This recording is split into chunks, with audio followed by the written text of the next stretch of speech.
Tema renungan firman Tuhan untuk renungan hari ini adalah dipilih sebagai saksi penebusan, memahami peran kita dalam rencana keselamatan Allah.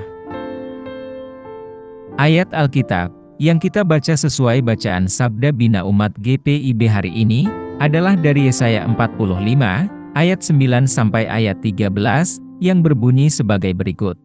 Sungguh celaka orang yang berbantah dengan pembentuknya, dia hanya pecahan periuk dari tanah saja.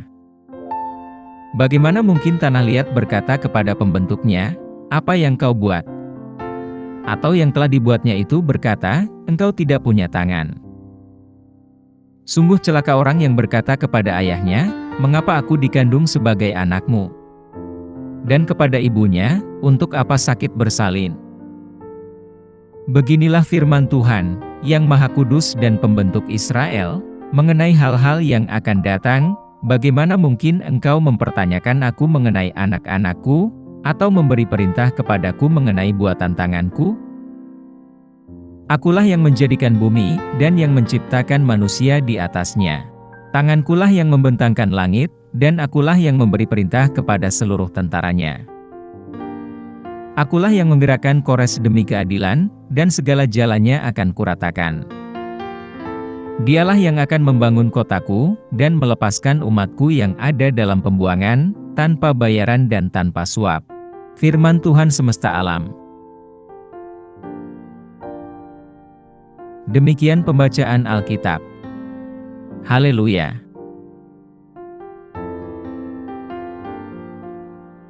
Saudara-saudari buah hati Allah, hari ini, kita akan merenungkan satu bagian dari Alkitab, yaitu dari Yesaya 45, ayat 9 sampai ayat 13, yang konteksnya mencerminkan pesan Nabi Yesaya kepada bangsa Israel yang sedang diasingkan, yang menawarkan kata-kata penghiburan, kepastian, dan harapan di tengah penderitaan mereka. Selama masa pembuangan, bangsa Israel menghadapi konsekuensi dari ketidaktaatan dan pemberontakan mereka melawan Tuhan. Mereka ditawan oleh orang Babilonia, dan terpaksa tinggal di negeri asing yang jauh dari tanah air mereka.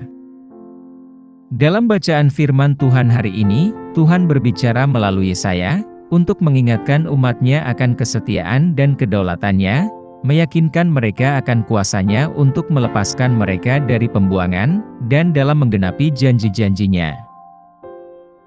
Tuhan memanggil umatnya untuk mengingat perbuatannya di masa lalu, mulai dari tindakan penciptaan dan penebusannya. Tuhan meyakinkan mereka, bahwa Dialah penebus dan pencipta mereka, dan Dia tidak akan melupakan atau meninggalkan mereka. Terlepas dari keadaan mereka saat ini, Tuhan berjanji untuk memulihkan dan memperbarui mereka, menunjukkan kemuliaan dan kuasa-Nya kepada bangsa-bangsa. Secara keseluruhan, konteks bacaan firman Tuhan hari ini, menggarisbawahi kesetiaan dan kedaulatan Tuhan atas kehidupan umat-Nya, bahkan di tengah pengasingan dan penderitaan umat Tuhan. Hal ini berfungsi sebagai pengingat akan kasih abadi, dan komitmen Allah terhadap perjanjiannya, memberikan pengharapan dan dorongan kepada bangsa Israel pada saat mereka sangat membutuhkannya. Apa pesan Tuhan untuk kita yang hidup di masa kini? Melalui Nabi Yesaya, Tuhan berbicara kepada umat-Nya, memanggil mereka untuk mengingat tindakan penebusan dan penyelamatannya di masa lalu, dan untuk percaya pada janji-janjinya di masa depan.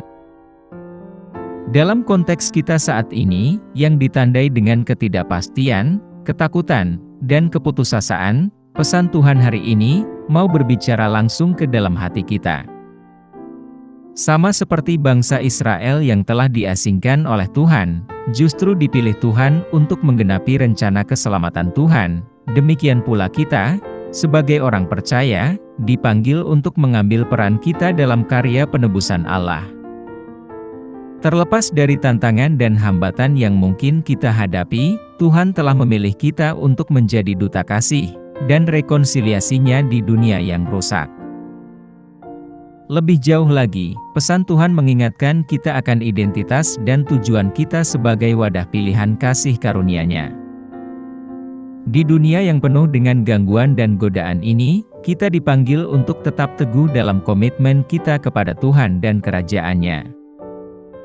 Kehidupan kita harus mencerminkan kuasa kasih Allah yang transformatif, menarik orang lain ke dalam hubungan intim dengannya, dan mengarahkan mereka pada pengharapan yang terdapat dalam Yesus Kristus. Apa yang harus kita terapkan dalam kehidupan kita sehari-hari? Setelah mendengar firman Tuhan ini, kita dipanggil untuk menanggapinya dengan iman dan ketaatan. Pertama, marilah kita merangkul identitas kita sebagai instrumen penebusan dan keselamatan pilihan Allah. Hal ini membutuhkan kesediaan kita untuk menyerahkan keinginan dan ambisi kita pada kehendak Tuhan, membiarkan Dia menggunakan kita untuk kemuliaan dan tujuannya. Marilah kita secara aktif mencari kesempatan untuk membagikan pesan keselamatan kepada orang-orang di sekitar kita, menunjukkan kasih Tuhan melalui perkataan dan tindakan kita. Kedua, marilah kita tetap setia dan teguh dalam komitmen kita kepada Tuhan, bahkan ketika menghadapi pertentangan atau kesulitan.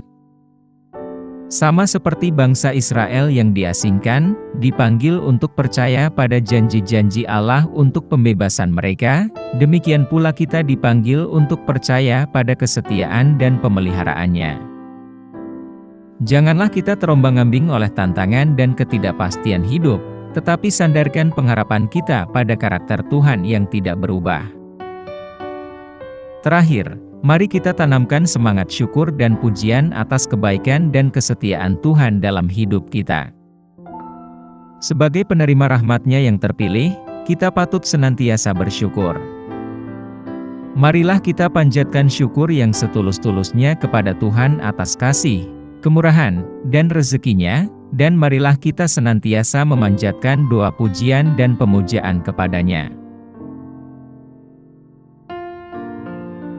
Mari kita berdoa.